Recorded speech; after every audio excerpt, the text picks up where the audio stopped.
그 말씀, 에, 하물며 하나님께서 그 밤낮 부르짖는 택하신 자들의 원한을 풀어주지 아니하시겠느냐?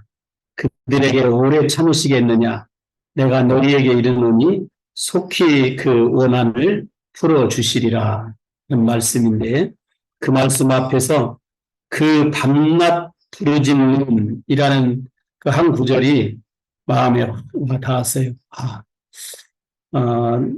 나의 기도 생활이 여기 이 원한에 맺힌 사람은 밤낮으로 부르짖는데 나는 정말 하나님 앞에 내 선한 하나님의 원한을 위하여 밤낮 부르짖는 택한 자, 택한 백성인가라는 생각을 곰곰이 하게 되었습니다. 오늘 이 밤에도 또 기도에 대해서 말씀을 전하게 되었습니다. 그렇지만 이 밤에도 또 주님께서 큰 은혜로 함께해 주시기를 소원합니다. 저는 오늘 이 밤에 시편 116편의 말씀을 중심으로 평생 기도하는 삶이라는 제목으로 말씀을 전하겠습니다.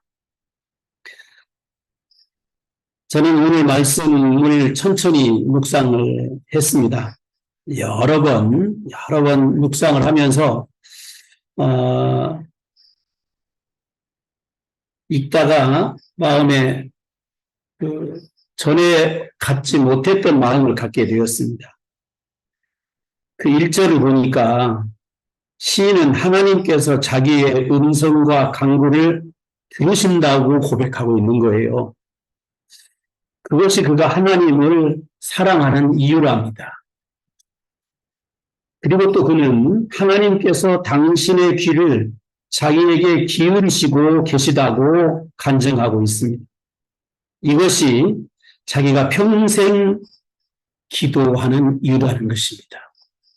저는 이 말씀을 곰곰이 생각을 해봤어요.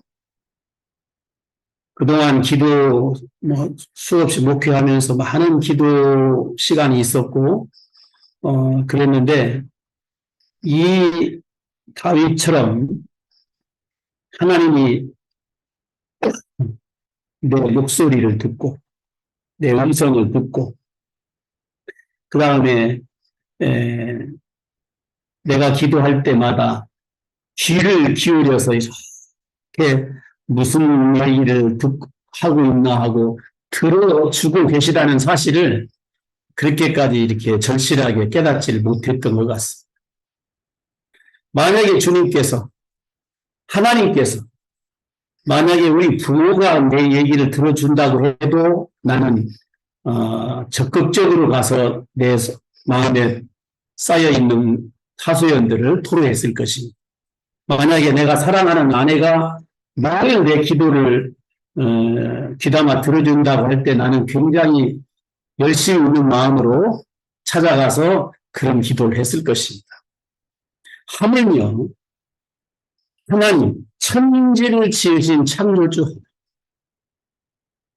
영광의 모든 나라보다 모든 영광 하늘 위에 높으신 그 하나님께서 찾아오셔서 내가 기도할 때마다 어떻게 내 음성을 정확하게 분별하시고 일일이 내 기도와 내 신음과 내 눈물과 내 하소연을 다 들어주신다고 한다면 내가 평생에 기도하지 않고 평생에 내 기도를 들어주시는 그 하나님 앞에 나아가서 기도하면서 하나님을 사랑한다고 고백하지 않을 수가 있겠는가?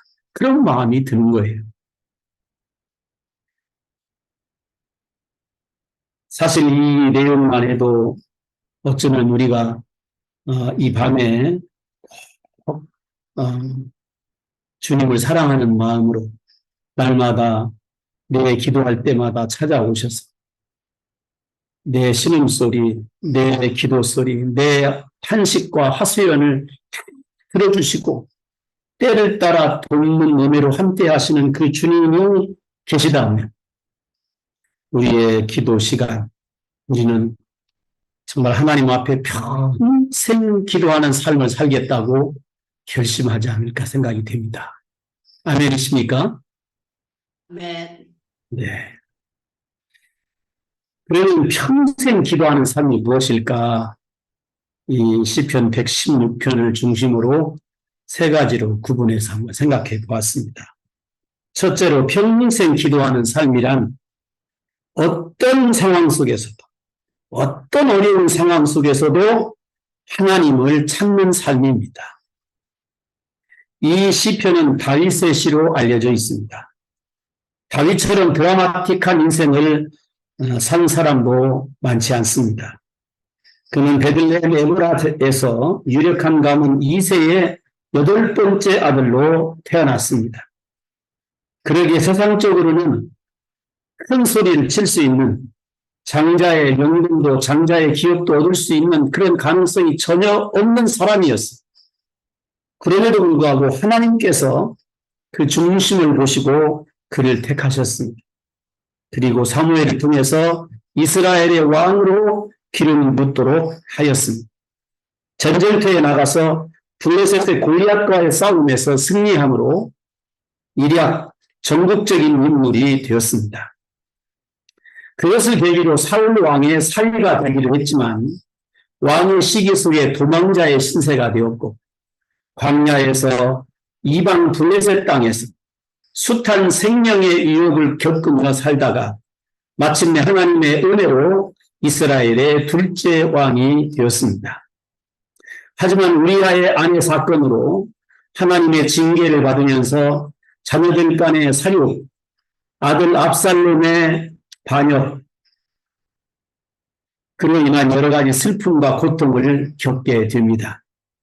그런 수많은 환난과 어려움, 또 슬픈 일을 당할 때마다 그는 하나님을 찾았습니다. 시편의 많은 부분들이 이 시기에 다윗의 상황을 보여주고 있습니다. 오늘 본문 3절, 4절에도 그 모습이 나옵니다. 사망의 줄이 나를 두르고 스올, 음부의 고통이 내게 이르므로 내가 환난과 슬픔을 만났을 때에 내가 여호와의 이름으로 기도하기를 여호와여 주께 구하오니 내 영혼을 건지소서 하였도다. 아멘. 다윗이 추격하는 사울 왕을 피해서 굴에 있을 때에 쓴 시편 57편 1절을 보면 하나님이여 내게 은혜를 베푸소서, 내게 은혜를 베푸소서, 내 영혼이 주께 피하되 주의 날개 그늘 아래에서 이 재앙들이 지나가기까지 피하리이다 하고 하나님을 부르며 거듭거듭 은혜를 강구하는 모습을 볼 수 있습니다. 기도는 자신이 얼마나 연약한 존재인 것을 깨닫는 자만이 할 수 있습니다. 다윗은 그 자신이 얼마나 연약한 존재인지 시편 103편에서 고백합니다. 103편 14절 이하에 보면 이는 그가 우리의 체질을 아시며 우리가 단지 먼지뿐임을 기억하시리로다. 인생은 그날이 풀과 같으며 그 영화가 들의 꽃과 같도다. 그것은 바람이 지나가면 없어지나니 그 있던 자리도 다시 알지 못하거니와. 그렇습니다. 그는 하나님 앞에 자신이 먼지와 같고 들풀 같으며 들의 꽃과 같아서 언제 바람이 불면 있다가 사라질지 모르는 그런 연약한 존재인 것을 처절하게 인식하고 있었습니다. 그리고 하나님의 도우심과 은혜와 긍휼이 없이는 한순간도 살아갈 수 없다는 것을, 자신을 구원할 수 없다는 것을 그는 고백하고 있는 것입니다. 또한 기도는 하나님이 얼마나 능력이 많으시고 은혜와 긍휼이 많으신 분이신지를 아는 자만이 할 수 있습니다. 다윗은 하나님이 얼마나 우리를 아끼시고 사랑하시는지를 노래합니다. 시편 103편 8절 이하에 보면 여호와는 긍휼이 많으시고 은혜로우시며 노하기를 더디하시고 인자하심이 풍부하시도다. 자주 경책하지 아니하시며 노를 영원히 품지 아니하시리로다. 우리의 죄를 따라 우리를 처벌하지 아니하시며 우리의 죄악을 따라 우리에게 그대로 갚지는 아니하셨으니 이는 하늘이 땅에서 높음같이 그를 경외하는 자에게 그 인자하심이 크심이로다. 돈이 서에서 먼 것 같이 우리의 죄과를 우리에게서 멀리 옮기셨으며 아버지가 자식을 긍휼히 여긴 같이 여호와께서는 자기를 경외하는 자를 긍휼히 여기시나니 그랬습니다. 정말 한 구절 한 구절이 우리에게 얼마나 큰 도전이 되는지 모릅니다. 선교지에 와서 이렇게 사역자들을 데리고 일하면서 정말 한국에서는 시간이 조금만 늦어도 얼마나 뭐라고 나무랍니까? 예배 시간마다 한 30분씩 늦게 와도 그냥 웃어 넘겨야 되고 물론 얘기는 하지만 멀리서 오는 사람 오토바이 타고 오는데 뭐 길이 막혔다느니 뭐 불이 나가지고 뭐 차가 꽉 막혀서 못 왔다느니 핑계를 댈 때마다 그 일일이 만약에 다 너를 바라고 또 그만두라고 그렇게 말한다면 같이 일할 사람이 몇이나 되겠어요? 하나님이 바로 그런 자비와 긍휼을 갖고 계셨어요. 노하기를 더디하시고 인자가 풍부하시고 자주 경책지 않으시고 너를 영원히 품지도 않고 우리들은 그냥 한번 틀어지고 나면 평생을 안 보려고 하잖아요. 옆으로 가고 만날 것 같으면 아예 그냥 가까이 가지도 않고. 그래서 어떤 목사님은 그런 재밌는 얘기를 하더라고요. 신방 다닐 때 신방 가방에다가 흙을 싸가지고 다닌대요. 그래서 왜 가냐 그랬더니 내 눈에 흙이 들어가든 한이 있더라도 절대 용서를 못한다는 사람이 있으면 얼굴에다 흙을 뿌려주고 흙을 가지고 다닌다는 거예요. 그만큼 우리들의 마음은 완고하고 조금만 섭섭해도 정말 용서할 줄 모르는 그런 마음이 많습니다. 그런데 우리 하나님은 너무도 인자가 크시고 우리가 죄가 있다 하더라도 그 죄를 우리는 두고 되씹잖아요. 매달 며칠날 남자들은 그래도 잘 잊어버리는데 부인들은 얼마나 기억을 잘하는지 그날 매달 며칠날 몇 시에 상황이 어땠고 이런 게 다 얘기해가지고 잘못을 지적하는 때를 볼 수 있는데 우리 하나님은 어떻게 하냐면 돈이 서에서 먼 것 같이 아주 그냥 우리의 모든 죄를 우리에게서 멀리 옮기신다. 기억도 하지 않겠다고 바닷속에 깊이 던져가지고 기억도 하지 않겠다고 말씀하십니다. 뿐만 아니라 아버지가 자식을 긍휼히 여긴 같이 물론 그렇지 않은 아버지도 있겠지만 대부분의 아버지들은 자식이 조금만 힘들고 어렵다고 해도 있는 돈 없는 돈 다 주고 자기가 노후생활을 위해서 챙겨놨던 모든 퇴직금까지 다 사업자금으로 대줘가지고 나중에는 그냥 금방 살아갈 수밖에 없는 그런 삶임에도 불구하고 정말 자식을 위해서 온갖 자비와 긍휼을 베푸는 것이 부모의 마음 아니겠습니까? 우리 하나님이 그렇게 사랑이 많으시고 긍휼이 많으신 분이라 이 말이에요. 다윗은 그 하나님의 자비와 긍휼을 알았습니다. 그래서 그는 그 하나님 앞에 하나님의 은혜를 간구한 것입니다. 그는 어떤 상황 속에서도 하나님을 찾았고 그의 은혜를 구했습니다. 그에 하여금 하나님의 동심과 구원을 받은 것입니다. 8절에 보니까 그는 주께서 내 영혼을 사망해서 내 눈을 눈물에서 내 발을 넘어짐에서 건지셨나이다 라고 고백하고 있습니다. 시편 103편 3절에서 5절에 보면 그가 내 모든 죄악을 사하시며 내 모든 병을 고치시며 내 생명을 판열해서 속량하시고 인자와 긍휼로 관을 씌우시며 좋은 것으로 내 소원을 만족하게 하사 내 청춘으로 독수리같이 새롭게 하시는도다 하셨습니다. 저는 이 한 구절 한 구절이 우리 모두 이 밤에 하나님의 말씀을 듣고 나누고 있는 우리 선교사님들 모두에게 다 허락되기를 주의 이름으로 축원합니다. 죄악이 사해지기를 바랍니다. 병이 치유되기를 축원합니다. 생명이 파멸해서 다 건진받기를 바랍니다. 인자와 긍휼로 관을 씌워주시기를 바랍니다. 좋은 것으로 우리의 소원을 만족하게 해주시는 은혜를 받으시기를 바랍니다. 우리의 청춘으로 독수리같이 스럽게 하시는 은혜를 경험할 수 있기를 축원합니다. 두 번째로 평생 기도하는 삶이란 하나님의 신실하심을 믿는 삶입니다. 여기 10절, 11절에 보면 이렇게 나와 있습니다. 내가 크게 고통을 당하였다고 말할 때에도 나는 믿었도다. 내가 놀라서 이르기를 모든 사람이 거짓말쟁이라 하였도다. 세 번역에 보면 내 인생이 왜 이렇게 고통스러우냐 라고 생각할 때에도 나의 믿음은 흔들리지 않았습니다. 나는 한때 몹시 두려워 믿을 사람이 아무도 없다라고 말하곤 했습니다. 우리도 하나님 앞에 살면서 기도하면서 열심히 주의 뜻대로 살려고 애를 쓰는에도 불구하고 우리 인생이 잘 풀리지 않고 기도가 쉽게 응답이 안 되고 고통 가운데 있을 때가 많잖아요. 그럴 때 이렇게 고백해요. 내 인생이 왜 이렇게 고통스러운가? 왜 이렇게 꼬였는가? 왜 이렇게 형통함이 없는가? 그리고 또 말하기를 주변을 돌아봐도 믿을 만한 사람 아무도 없다. 의지할 사람이 한 사람도 없고 다 무거운 짐이라고 탄식할 때가 있습니다.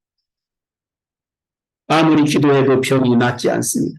오히려 계속 중해져만 갑니다. 새벽부터 밤늦게까지 수고하여도 부채는 줄지 않고 형편은 나아지지 않습니다. 나름대로 애를 쓰는데도 부부관계는 여전히 불편하고 원수가 집안 식구리라는 말씀처럼 가족들이 서로 원수처럼 살아갈 수도 있습니다. 아무리 기도하고 발버둥 쳐도 사역의 열매가 보이지 않을 수도 있습니다. 그때 우리는 낭망합니다. 낙담합니다. 자포자기합니다. 오늘 본문의 말씀처럼 큰 고통은 사라지지 않고 거짓말을 일삼는 사람들을 믿을 수가 없습니다. 아무도 없이 아무도 믿을 수 없는 그 순간에도 사랑하시는 여러분, 하나님은 신실하신, 그러므로 여러분 신실하신 하나님을 믿으시기를 축원합니다. 제 목회 간증을 좀 나누도록 하겠습니다. 저는 1984년 대전에서 처음 개척 목회를 시작했습니다. 맨주먹으로 개척을 하다 보니 무척 힘들었습니다. 동생한테서 전세금 400만 원을 빌려가지고 동네 슈퍼마켓 자리를 계약을 했습니다. 10평 넘집밖에 안 되는 작은 교회로 시작을 했습니다. 교회문을 열자마자 아이들이 몰려들었습니다. 청소년들도 하나둘 늘어났습니다. 6개월 하자 집주인이 너무 시끄럽다고 나가라고 했습니다. 하는 수 없이 병들이 신축 상가 건물 지하실 50평을 임대했습니다. 밤에 나가서 예배당과 사택을 삼아 살았습니다. 신혼살림이었는데 아내가 너무 힘들어했습니다. 저는 그때 너무 무지했습니다. 군대는 이것보다 훨씬 힘들다고 하면서 어린 아내를 다그쳤습니다. 사실 그때 아내는 임신 중이었습니다.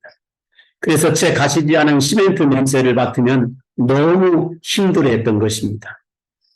결국 추석 때 친정에 갔다 오더니 사람이 지하실에서는 살 수 없으니 속히 이사하라는 장인어른의 말씀을 전했습니다. 이사한 지 2개월밖에 안 됐지만 사월세방을 얻어서 사택만 이사했습니다. 그런데 그 방은 피아노 교습소에 딸린 방이었습니다. 저녁 늦게까지 체를 미치는 소리를 들으며 지냈습니다. 그것이 태교가 되었는지 아들이 나중에 성악가가 되었고 지금은 예배 찬양을 인도하는 목사가 되었습니다. 기관의 지원을 받아서 가까스로 새로 조성되는 택지의 한 필지 땅을 계약하였습니다. 지하에서 3층으로 옮겼던 교회를 천막으로 이사를 했습니다. 다시 사택은 컴컴한 반지하로 이사했습니다. 아내는 너무 힘들어했고 부교역자로 가자고 매일 저를 졸랐습니다. 저는 마지막으로 제안을 했습니다. 당신이 이번에 전국 사모 세미나가 있는데 가서 확실한 응답을 받고 오면 그렇게 하겠다고 약속을 했습니다. 가방을 싸주고 버스로 대전역까지 아내를 배웅해 주었습니다. 영락기도원에서 열린 사무세미나에 갔던 아내는 처음에는 나이 많은 수많은 사모님들이 울며 불며 기도하는 모습을 처량하게 보고만 있었답니다. 저렇게 나이 들어서도 힘들게 사역을 하는데 20대 새파란 젊은 사모인 내가 어떻게 30년, 40년을 사모를 할 수 있겠는가? 나는 절대로 못하겠다고. 그러다가 마침내 마지막 날 집회를 마치고 강사의 명령에 따라서 모두들 기도원 뒷산에 올라가 소나무를 붙잡고 기도를 했는데 밤새도록 울며 기도하다가 성령의 강력한 임재를 경험했습니다. 돌아온 아내는 신령한 사람이 되어 있었습니다. 방언을 하다가 한국말로 통역을 하다가 손을 붙잡고 기도하면 상대방의 속의 마음을 다 알 정도였습니다. 강경화로 얼굴이 검고 원자력병원에 다니던 주일학교 영아 엄마가 치유를 받아가지고 얼굴이 환해졌습니다. 금방 동네에 소문이 나가지고 천막교인은 밤마다 기도하는 사람들로 북적이기 시작을 했습니다. 수개월 만에 천막이 가득 찰 정도로 부흥이 되었습니다. 이내 교회 건축이 시작이 되었습니다. 수개월 만에 건축을 완공하고 입주를 하던 차에 이웃 주민들이 동네 가운데 교회가 있으면 집값이 떨어진다고 반대하기 시작을 했습니다. 매주 예배 때마다 몰려와서 꽹과리를 치고 대모를 했습니다. 저는 기도원으로 들어가 금식 기도를 시작하였고 아내는 교회를 지키며 있었고 신학교 교수님이 오셔서 설교를 해 주셨습니다. 한 달여를 동네 주민들과 씨름하다가 결국 주민들과 화해하고 교회를 옮기기로 약속을 했습니다. 저는 동네 가운데서 주민들과 서로 왕숙이 되어 싸우기보다 인근 대로변 상가로 이사하여 더욱 열심히 예배하고 찬양하며 전도하는 것이 낫다고 교인들을 설득했습니다. 그러므로 너희의 선한 것이 비방을 받지 않게 하라. 아멘. 교회 건물은 주택으로 변경하여 사택과 새방으로 세놓고 대로변에 큰 지하실을 빌려 교회를 확장했습니다. 그리고 찬양팀을 만들고 예배를 활성화했습니다. 수많은 그 청소년들이 몰려왔습니다. 장년부도 같이 부흥을 했습니다. 여름방학을 기해서 50여 명의 청년 학생 그리고 장년 성도들이 전북 무주읍에 가서 뮤지컬, 영화, 경리단 지독을 하면서 지교회를 개척하는 기쁨도 있었습니다. 그런데 어느 날부터 아내가 힘들어하기 시작을 했습니다. 건강이 안 좋아졌습니다. 예배를 마치고 자리에서 일어나려 하면 마비가 되어서 일어나지를 못했습니다. 처음에는 괜찮아지겠지 하고 대수롭지 않게 생각했지만 쉽게 나아지지 않았습니다. 너무도 어린 나이에 사모가 되어 사역을 하다 보니 병이 난 것 같았습니다. 기도하며 고민을 거듭하다가 더 이상 계속하다가는 생사람 잡겠다는 생각이 들었습니다. 우리는 기도하면서 안식년을 달라고 요청하고 친구인 신학대학 교수에게 교회 설교를 부탁하고 안식년을 보내기 위해서 눈물을 흘리며 만 9년 동안 개척한 교회를 떠나왔습니다. 처음 교회를 개척하면서 제 마음속에는 에베소서 5장 27절에 기록된 영광스러운 교회에 대한 꿈이 있었습니다. 그 꿈이 무너진 것 같아서 슬펐습니다. 그러나 교회는 내 교회가 아니라 주님의 몸된 교회이며 주님이 세우시겠다고 하셨기에 주님의 뜻에 순종하여 나왔습니다. 1년 안식년 후에 다시 돌아가고자 기도할 때 주님께서는 신명기 3장 26절의 말씀 그만해도 족하다 하는 모세에게 하셨던 말씀을 주셨고 그대로 순종하여 친구에게 교우들과 함께 후임자를 찾아 맡기라고 부탁했습니다. 나름 최선을 다했지만 견고하게 세우지 못하고 슬픈 마음으로 마감한 첫 목회에 대해 우리는 실패라고 생각했습니다. 그런데 시간이 지나자 종종 소식이 들려왔습니다. 그 가운데 목회자, 사모, 전도사, 선교사들이 계속 나오기 시작을 했습니다. 지금도 국내와 대만, 터키, 필리핀 등지에서 믿음의 사람들이 하나님의 교회를 세워가고 있습니다. 사랑하는 여러분, 하나님은 신실하십니다. 우리의 수고가 당장 눈앞에 나타나지 않아도 낙심하지 마시기 바랍니다. 오늘 아침에 말씀 들으셨잖아요. 항상 기도하고 낙심하지 말아야 한다고요. 심지어 우리가 복음을 위하여 수고하다가 병이 들고 마침내 죽는다 하여도 슬퍼하지 말 것은 하나님께서는 경건한 자의 죽음을 귀중히 보시기 때문입니다. 16절의 말씀처럼 세상 사람들이 뭐라 해도 신실하게 하나님을 섬기는 이는 진실로 하나님의 종이요 주의 여종이요 그 아들들인 것입니다. 히브리서 11장 4절에 보면 믿음으로 아벨은 가인보다 더 나은 제사를 하나님께 드림으로 의로운 자라 하시는 증거를 얻었으니 하나님이 그 의무에 대하여 증언하심이라. 그가 죽었으나 그 믿음으로써 지금도 말하느니라 했습니다. 성도의 죽음은 끝이 아닙니다. 믿음으로써 지금도 그리고 앞으로도 계속 말할 것이기 때문입니다. 셋째로 평생 기도하는 삶이란 하나님의 은혜를 보답하는 삶입니다. 12절에서 내게 주신 모든 은혜를 내가 여호와께 무엇으로 보답할까 했습니다. 저는 이 구절에 대한 개역 성경 번역이 더 마음에 듭니다. 여호와께서 내게 주신 모든 은혜를 무엇으로 보답할까? 하나님이 내게 베풀어 주신 모든 은혜가 얼마나 클까요? 하나님의 자녀가 되게 해주신 것, 하나님의 종으로 그리고 선교사로 선택받고 쓰임받게 된 것, 이를 헤아릴 수 없이 받아 누리는 삶의 모든 것들, 가정으로부터 시작된 인간관계, 자연의 혜택, 이 모든 것을 어찌다 헤아릴 수 있겠으며 갚을 수 있겠습니까? 그러나 여러분 걱정하지 마시기 바랍니다. 어릴 때 아이들이 부모님 생신이 되면 무엇을 드립니까? 그저 사랑해요 하고 뽀뽀 한번 해드려도, 작은 카드 한 장만 드려도, 작은 카네이션 한 송이만 드려도, 용돈 조금만 드려도 그것으로 부모님들의 마음은 기쁨 가득입니다. 물론 노년에 어려운 생활하시는 분들이 계시다면 능력과 은혜를 갚기 위해서 힘써야겠죠. 하나님도 마찬가지입니다. 하나님께서는 없는 것을 요구하지 않습니다. 다만 중심으로 하나님의 은혜를 감사하며 구원의 잠을 들고 여호와의 이름을 높이며 모든 백성 앞에서 자신의 서원을 갚는다면 하나님께서는 기뻐하실 것입니다.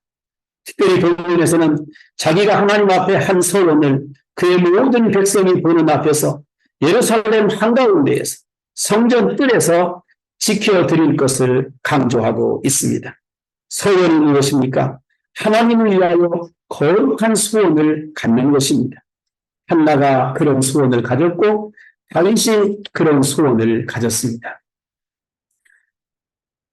다윗은 왕이 된 뒤에 하나님의 언약궤가 흠하게 있지 못함을 안타깝게 여기면서 법궤 이송 작전을 감행했습니다. 그는 하나님의 궤가 오래된 흠악 가운데 있는 것이 안타까워서 성전을 짓고자 했습니다. 하나님은 다윗이 하나님을 위해 성전을 지을 마음을 품은 것을 기뻐하셨습니다. 내가 내 이름을 위하여 성전을 건축할 마음이 있으니 이 마음이 내게 있는 것이 좋도다. 열왕기상 8장 18절의 말씀입니다. 그러나 그 소원을 허락하지는 않았습니다. 대신 그의 나라를 견고하게 세우실 것과 그 아들이 성전을 지을 것이라고 축복하셨습니다. 다윗은 비록 성전을 지을 수는 없었지만 성전을 지을 수 있는 무수한 재료를 준비하며 하나님을 기쁘시게 했습니다. 하나님은 당신의 이름을 위하여 우리가 무슨 일을 계획하시는 것만 가지고도 기뻐하십니다. 그 일이 이루어지지 않는다 할지라도 벌써 우리의 마음을 기쁘게 받으시는 것입니다. 사랑하시는 여러분, 주님이 기뻐하시는 일을 꿈꾸시고 계획하시기를 축원합니다. 제가 나이가 60이 되었을 때 아내가 저에게 조용히 다가와 물었습니다. 이제껏 당신 목표 뒷바라지 하느라 했었는데 이제 내가 학생 때 서원한 선교사 서원 지킬 수 있도록 허락해주면 안 되겠느냐 물었습니다. 저는 왜 안 되냐? 당신도 하나님의 부름받은 여종이 아니냐? 그렇게 해서 같은 마음을 가지고 선교사로 나가기로 하고 노예 위임 목사 사임 청원을 하고 선교사 파송을 요청하여 이곳으로 나오게 되었습니다. 저는 하나님께서 기뻐하시는 일을 하기 때문에 조금도 힘들지 않습니다. 또한 이미 개천 목표를 2번이나 하면서 연단을 받아서 그런지 선교가 오히려 더 쉬운 것 같습니다. 제 소원은 앞으로 제게 주어진 선교 사명의 길을 끝까지 완주하는 것입니다. 언제나 하나님의 부르심과 인도하심에 따라 순종하며 나가기를 소원합니다. 사랑하는 동역자 여러분, 성령의 말씀을 낭독하면서 시편 116편 시인의 평생 기도의 삶의 동기를 다시 한번 강조하고 싶습니다. 우리의 모든 신음과 우리의 모든 인물의 기도를 들으시는 이 주님. 날마다 귀를 기울이시는 그 주님을 사랑하는 마음으로 평생 기도를 마음에 다짐할 수 있기를 바랍니다. 그리고 어떤 상황 속에서도 하나님을 찾으시기 바랍니다. 하나님의 신실하심을 끝까지 믿고 나아가시길 바랍니다. 하나님의 은혜에 보답하고자 하는 마음을 늘 꿈꾸시며 순종하는 삶을 사시기를 주의 이름으로 축원합니다. 기도하겠습니다. 좋으신 우리 아버지 하나님, 참으로 감사합니다. 오늘 이 밤에 부족한 종을 통해서 평생 기도의 삶을 같이 꿈꾸며 고민하며 나누게 하심을 감사합니다. 주님이 나의 신음소리조차도 나의 음성조차도 듣고 계시다면 그 주님께서 항상 귀를 기울여 나의 모든 것을 청중하고 계시다면 나는 평생을 기도할 것입니다. 평생을 나의 모든 사정을 주님께 아뢰며 주님을 사랑할 것입니다. 평생을 주의 신실하심을 의뢰하고 가겠습니다. 평생을 주님 주신 은혜를 보답하는 마음으로 살겠습니다. 주여, 부족하지만 함께하여 주시옵소서. 성령으로 충만하게 주시옵소서. 연약해지지 않게 하시고 낙심하지 않게 하시고 끝까지 주님 오시는 그날까지 우리의 삶을 마무리하는 그날까지 쉼없이 달려갈 수 있도록 축복하여 주시옵소서. 이 모든 말씀을 예수님 귀하신 이름으로 기도하옵나이다.